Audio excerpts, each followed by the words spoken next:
All right, we are live. All Things Mets podcast, episode 2. Going to cover opening weekend right now. Jack, what's going on, man? How do you think of the Mets weekend after that loss? Hey, Josh. It was crushing loss today. Hmm.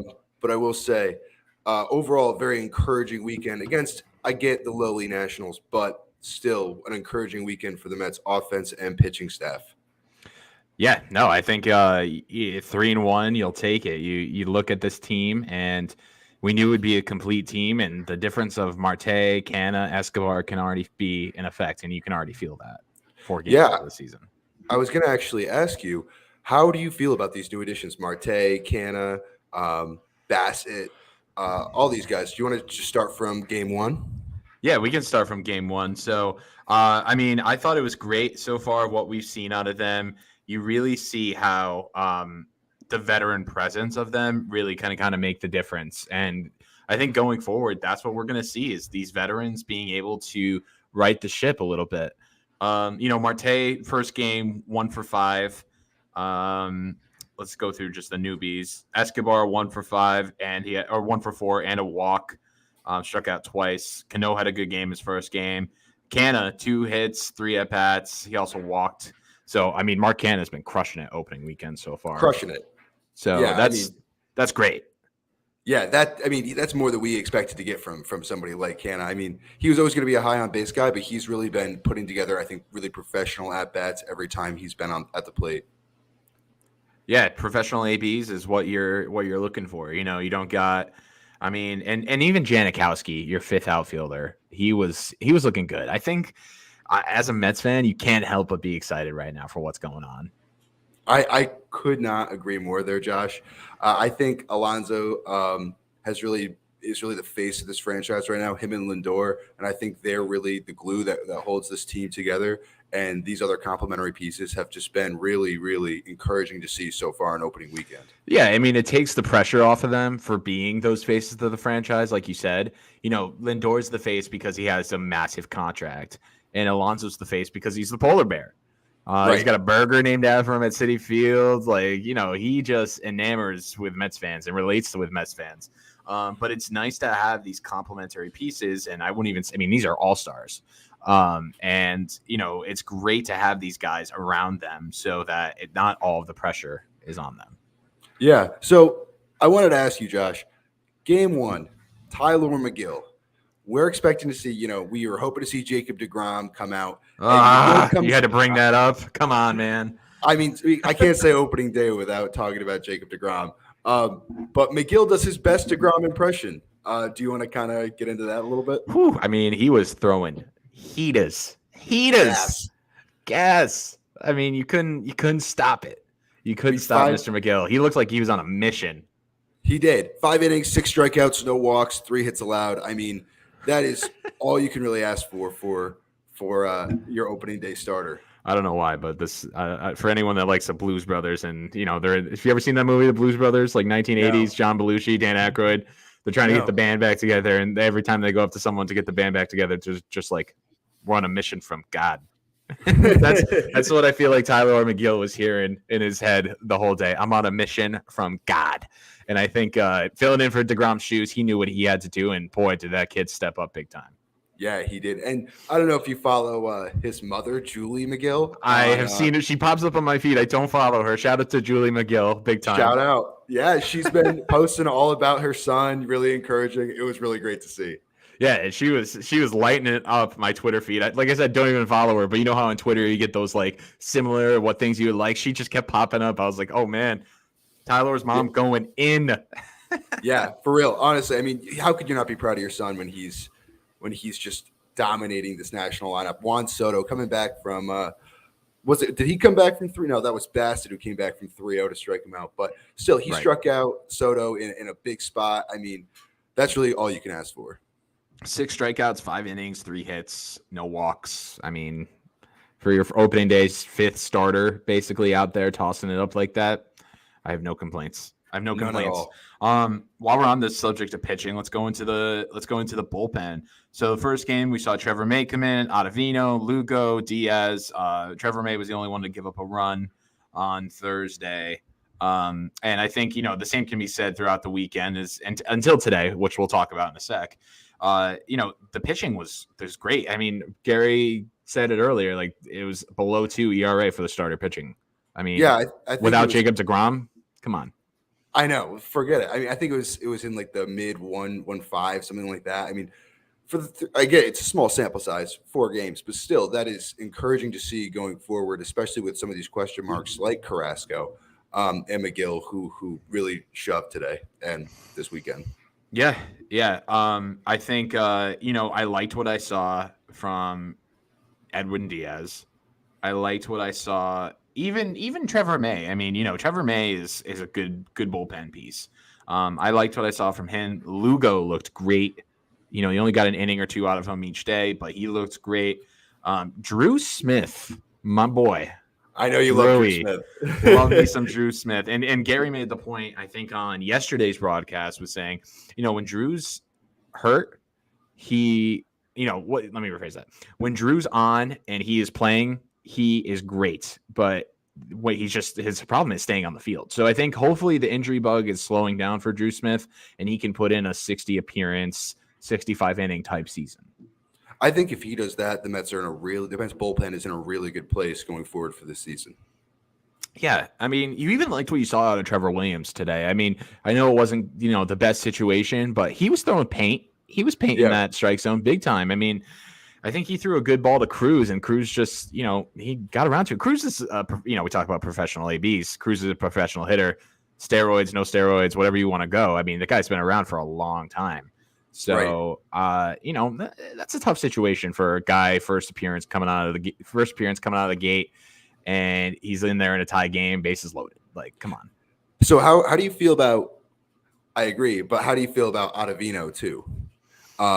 Because I didn't get to watch. I was actually watching the game at Josh's last night, and I had to leave before the 9th inning, so I didn't get to see Ottavino pitch that 9th inning. But on opening day, he looked great. So how did he look? He gave up a hit last night. He struck out one guy. He only threw 2/3 of an inning, but that slider's disgusting. It's disgusting, and he's basically he could be a 1-pitch pitcher if he really wanted to, and he does throw like a fastball sinker type thing, but it's really the slider.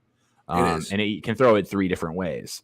And they were talking about it again last night in the broadcast. It reminds me of, not in the same sense, but just the same idea with Mariano Rivera through 1 pitch. That's it. So Ottavino's kind of like that. He can throw that slider 4 different ways. Speaking of throwing a slider 4 different ways or any off-speed pitch 4 different ways, Chris Bassitt. Oh my Lord. Big old number 2 up there. I love him. Thank you. We might as well be called the New York Athletics or the Oakland Mets at this point. I mean, 3 of their better players, I would say. They're not Olsen or Chapman, but 3 of their better players are now on the New York Mets from last season. And I think it's just awesome to see these guys come to New York and be able to perform. Chris Bassitt, I mean, did you see his comments after the game the other night? Yeah, he saying he doesn't care who it is up there. He knows Soto is one of the best players in the game, best hitters, but he's like, I don't care. It's my job to get him out. So he just comes in, shoves, struck him out after going down 3-0, which is hard to do against anybody, but definitely against somebody like Soto. Yeah, I agree. And I think it's gonna be a fun season with Scherzer and Bassitt. I mean, oh my goodness. So I think it's going to be definitely interesting for sure to see what happens. With Bassitt too, I mean, his sliders, he throws them. I heard during the broadcast yesterday, he throws them. The catcher just puts down a slider and he throws different speeds, and the catcher just has to figure it out. He's an impressive pitcher, and I saw right when they traded for him. Somebody put on Twitter, I can't remember who it is right now, but somebody put on Twitter that Mets fans are going to love Bassitt because Oakland fans fell in love with him right away. Right.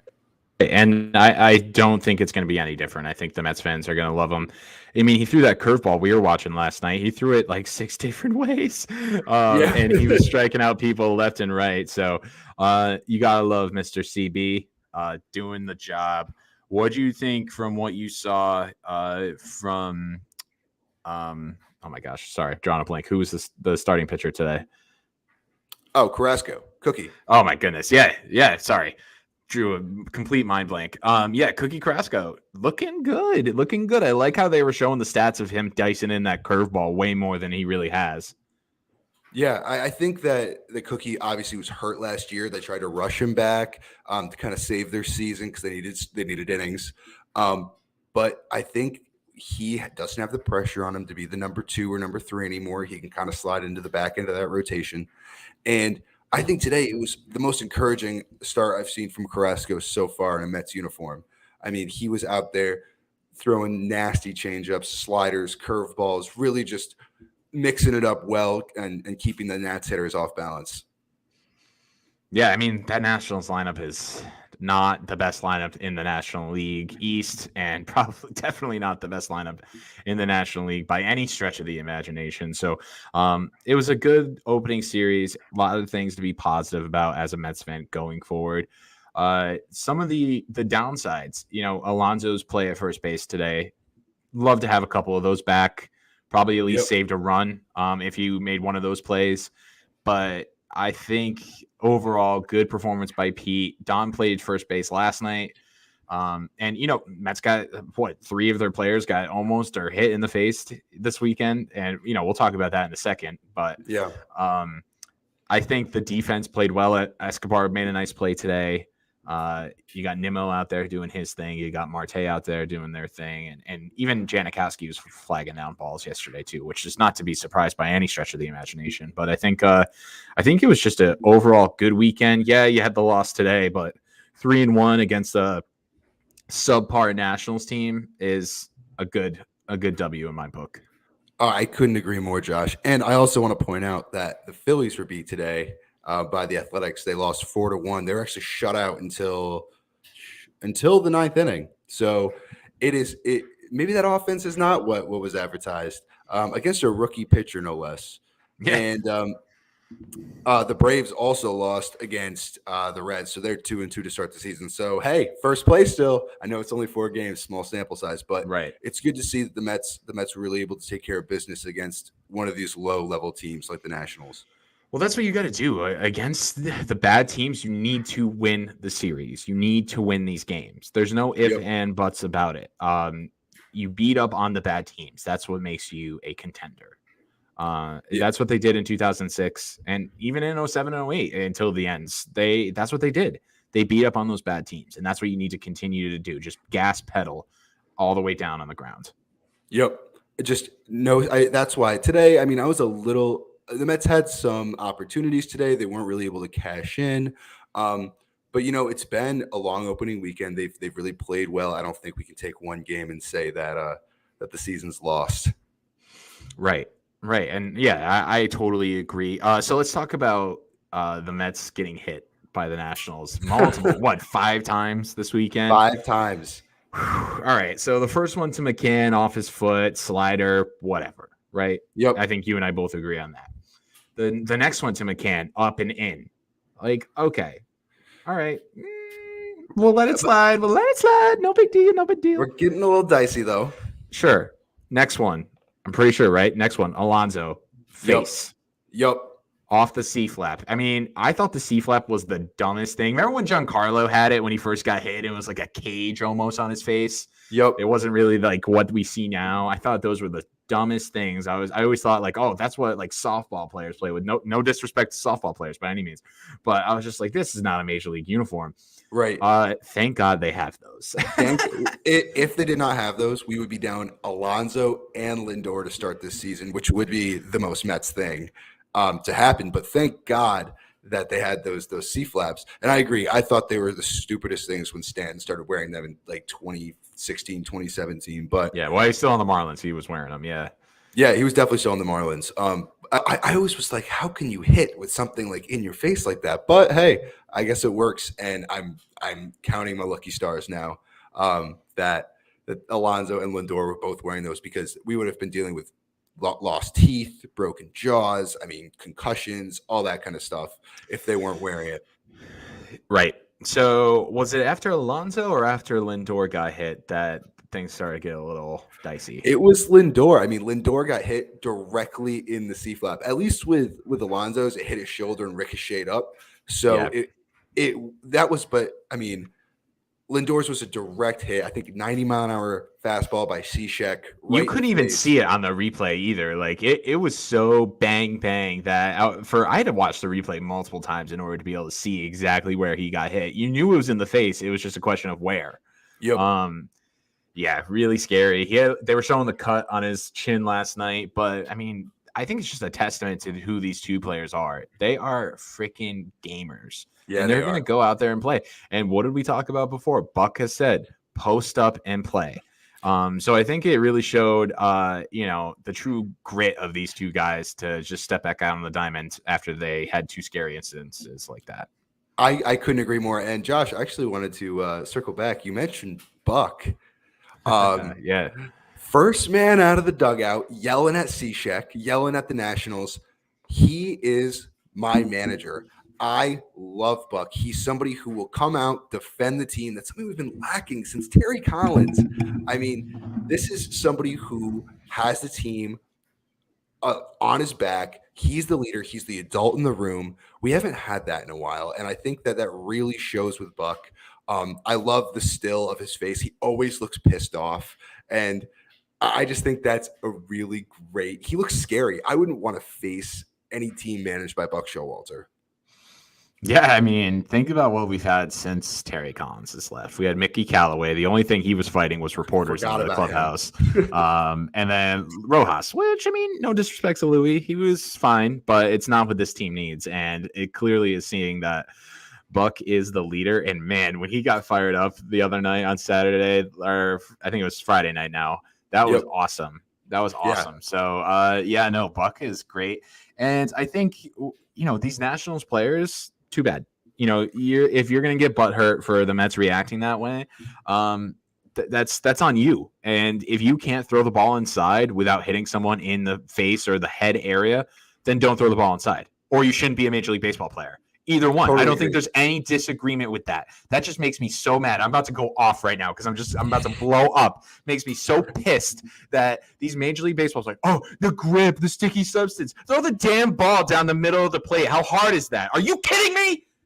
I know. You're paid millions of dollars to throw a ball. Just oh my god. Don't throw Austin Voth. Throw the ball, dude. How hard is it?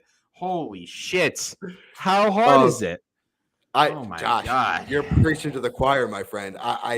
You should, and the Mets didn't have any issues gripping the ball and throwing the ball. So I don't know. Did you see Buck Showalter's comments after the game 2 days ago? No. After the Friday game, he said something along the lines of, I don't think it's personal, but at some degree, it doesn't matter. Exactly. When you're throwing at their heads, I mean. That it doesn't matter if it's intentional or not. You are risking somebody's livelihood, their health. I mean, this is no joke. People have died being hit by balls. So it's really no joke. And I'm happy Buck seems to have his players' backs. Now, I'm not blaming the Nationals per se, but I am. This on you. Shame on you, Washington Nationals. I don't care. But we have seen this around the league. Brewers and Cubs got into it. A couple Cubs players got hit, and then McCutchen got hit. I think we are seeing teams get a little testy in the beginning of the season, which is good. In my opinion, as a true baseball fan, I want to see the heart and desire in early April because these are meaningful games. Right. You can't win a pennant in April, but you sure as damn well can lose it. That's right. So I think, this grit that we're seeing, this desire and fire that we're seeing out of the Mets right now, you got to love every single second of it. Where was this in the past 3 years when, the Mets have been the most hit by team in the National League East, and I'm pretty sure up there in the National League. I've never seen a reaction like this. No. So it's good.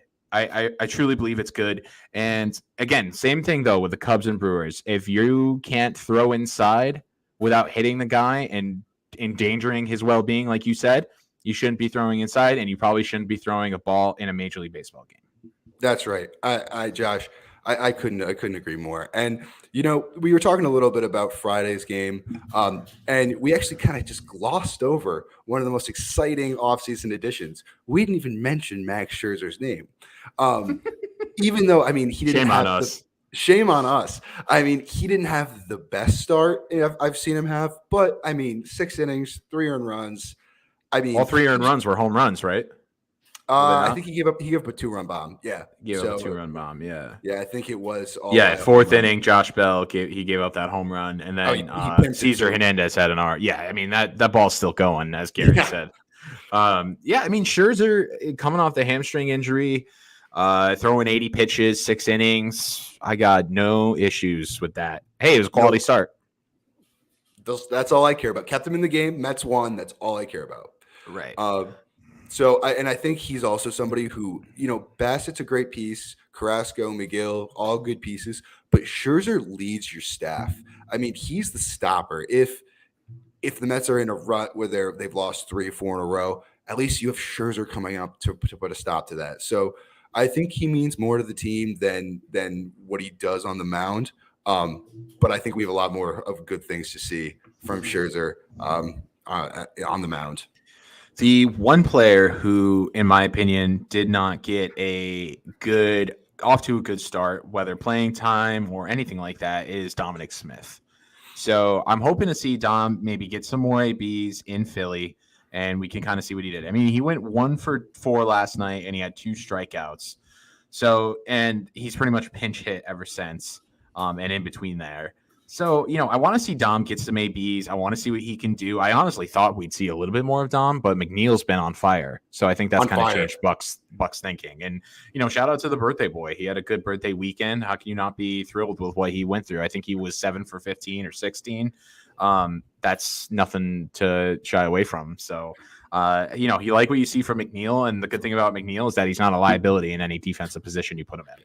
No, he made a great catch today. I mean, I was going to ask you, what do you think about this McNeil? I mean, we saw a very frustrated McNeil last year, somebody who slamming his bat, slamming his helmet every time he struck out, made an out, anything like that. Even if he didn't do exactly what he wanted to, but still got on base, he still seemed like he was frustrated and pissed off.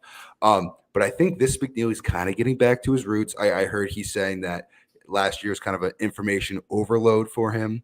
So he's kind of just saying, see the ball, hit the ball. And so far, the results speak for themselves.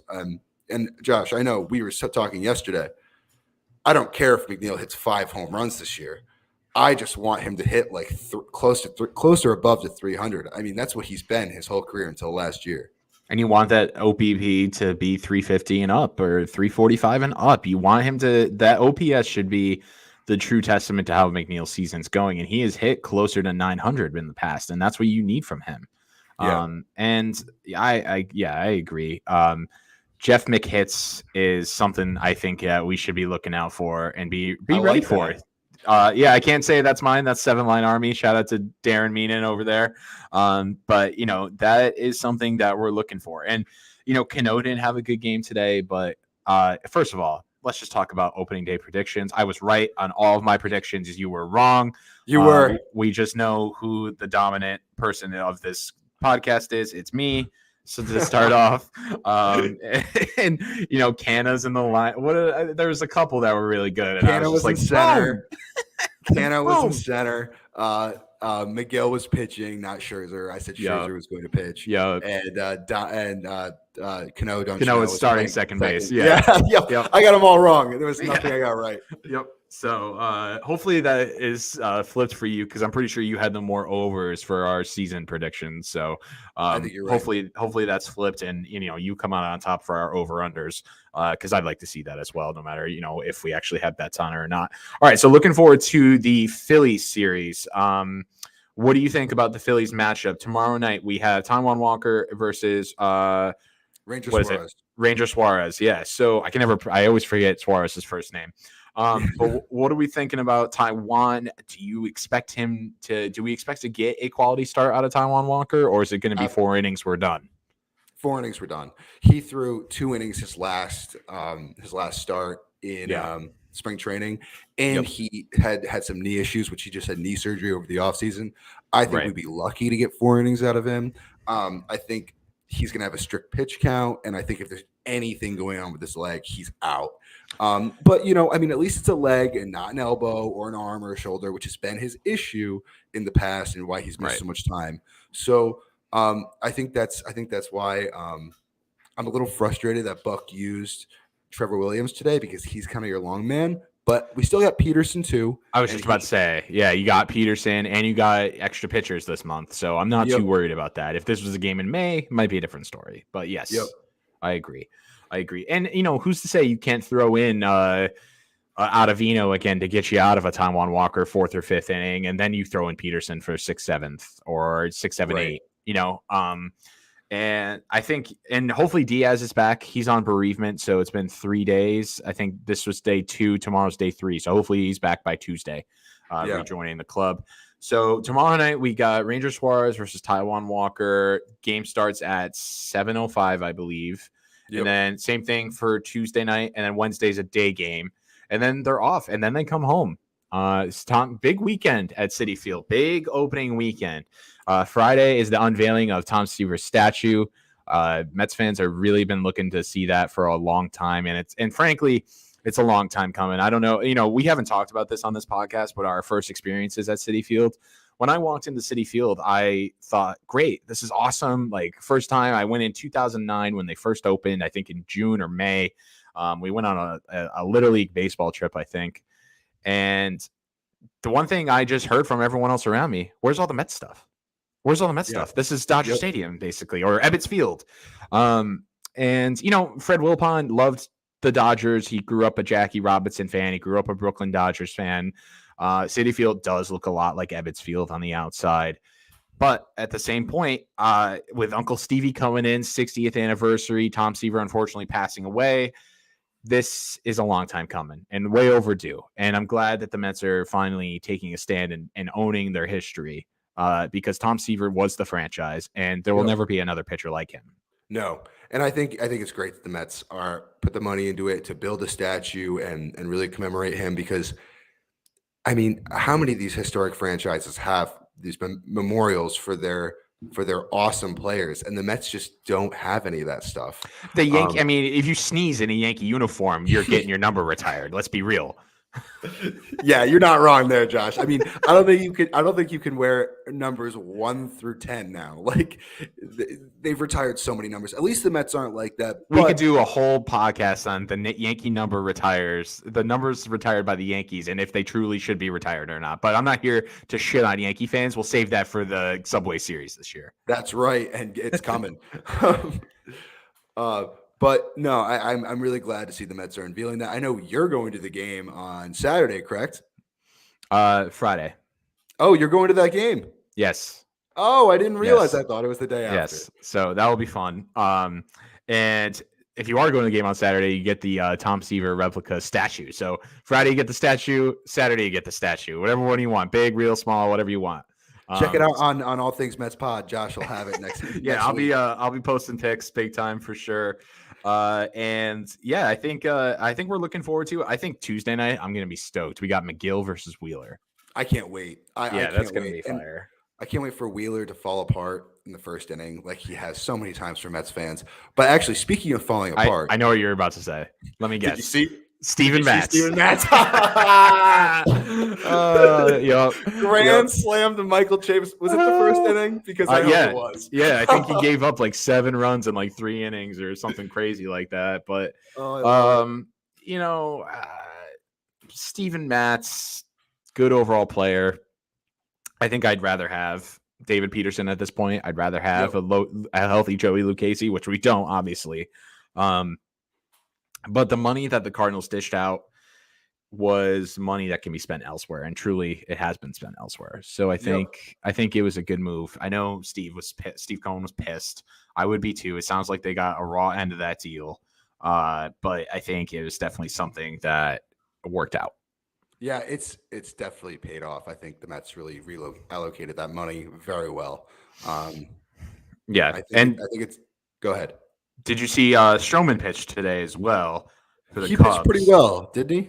Yeah. Let me look up the box score right now. I'm going on right now. So he threw 5 innings, 2 hits, 1 run, 3 walks, 3 strikeouts. The one run was a home run. to Suzuki. So pretty good. Or excuse me, Adames. I was going to say Suzuki's on their team. Yeah, no, I'm reading the wrong. Apparently, I can't read a box score. Been reading them all my life. As soon as I jump on here, I'm like, but no, it was good. So, I think we should wrap up here in the next few minutes. I did want to ask you. So, we know David Wright hit the first home run we talked about Citi Field, so I think this is a good time to bring this up. David Wright hit the first Mets home run at Citi Field. Who was the first player to hit a home run at Citi Field? I know this actually. I do. It's Dan Uggla. Nope. Wrong. Oh, really? Wrong. Jody Garrett. He was an outfielder for the Padres. I know you didn't. I know. I got you again. Zingers. Well, yeah, that's a good question. That's a good question. I thought for sure it was Dan Uggla. Oh man, dude, Dan Uggla, his forearms are the size of my head. Yeah, dude, holy shit! Like he had the biggest arms I've ever seen. So if you Dan haven't Uggla looked him stands. up, definitely Google that. It's worth it. So all right, so tomorrow we got 2 night games, day game. I think you and I are going to come back here on Thursday on an off day. We'll recap the Philly series and look forward to the weekend against the Diamondbacks. What do you think? I think that's a great idea, Josh. Awesome. All right. Well, this ends that edition of All Things Mets podcast, kind of like a post-game show for this Sunday afternoon game.